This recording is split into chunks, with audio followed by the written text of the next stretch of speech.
Alors je pense que le TAVI, c'est une vraie révolution, mais ça continue. C'est-à-dire qu'en effet, il y a 20 ans, on a commencé en se disant c'est pour les gens qui ne sont à trop haut risque. Maintenant, on est chez les bas risques.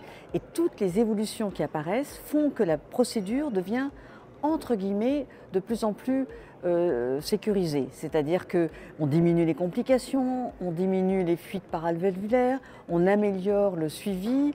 Donc c'est vraiment assez extraordinaire. Et donc toutes ces évolutions, elles sont liées par un travail des cardiologues qui ont remonté des informations, qui ont dit ça et ça ne marche pas bien, il faut y aller. Et grâce à ça, on a une procédure, un traitement qui est devenu juste incroyable.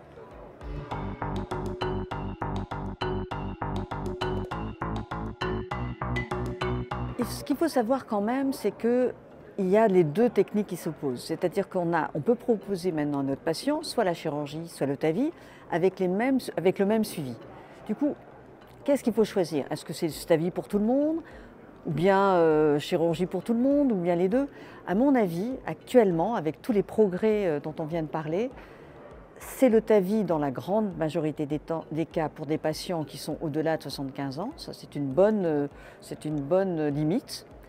Pourquoi pas plus jeune? Eh bien parce qu'on n'a pas encore de recul. Il nous manque quand même la durabilité. Alors on commence à avoir des sessions, des publications sur ce suivi, mais il nous le manque. Ce qui explique que pour un patient de plus de 75 ans, qui est la majorité des patients qui ont un retentissement aortique, le TAVI est une bonne solution, mais il y a des exceptions. Il y a des patients, la bicuspidie, on ne sait pas encore trop bien, lorsqu'on a des difficultés de voie d'abord. Et donc la chirurgie reste tout à fait possible et c'est pas du tout. On peut la faire chez des patients plus jeunes, on peut la faire lorsque il y a un autre problème, par exemple l'aorte à remplacer, lorsque il y a d'autres pathologies. Donc il y a la place pour les deux indications. C'est pourquoi il est fondamental qu'on ait la discussion entre ARTIM. Alors la ARTIM, ce n'est pas le Père Noël, ça existe. Et il faut qu'on discute avec le chirurgien, avec le cardiologue, et qu'on choisisse pour le patient donné le meilleur des traitements.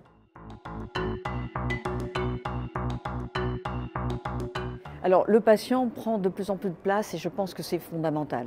On commence à avoir maintenant des témoignages de patients qui disent j'ai quelque chose à la valve, on me propose deux techniques, on ne me dit jamais au début parce qu'il faut faire le bilan, et donc je reste avec une incertitude, soit on va m'ouvrir, soit je vais avoir, peut-être ça ne sera pas possible, enfin, etc. Donc il faut impérativement que le patient soit informé dès le début, avec différents systèmes, mais il faut l'informer, et ensuite, une fois qu'il est informé, qu'il voit un petit peu les deux types de traitements, eh bien qu'il choisisse. Une fois que la ARTIM lui a dit « pour vous, ce serait mieux le TAVI » ou « pour vous, ce serait mieux la chirurgie », il faut convaincre le patient, il faut que le patient soit d'accord et par ce biais-là, on aura des suivis de nos patients qui seront extraordinaires. Mais on doit changer, on doit intégrer notre patient au centre du système.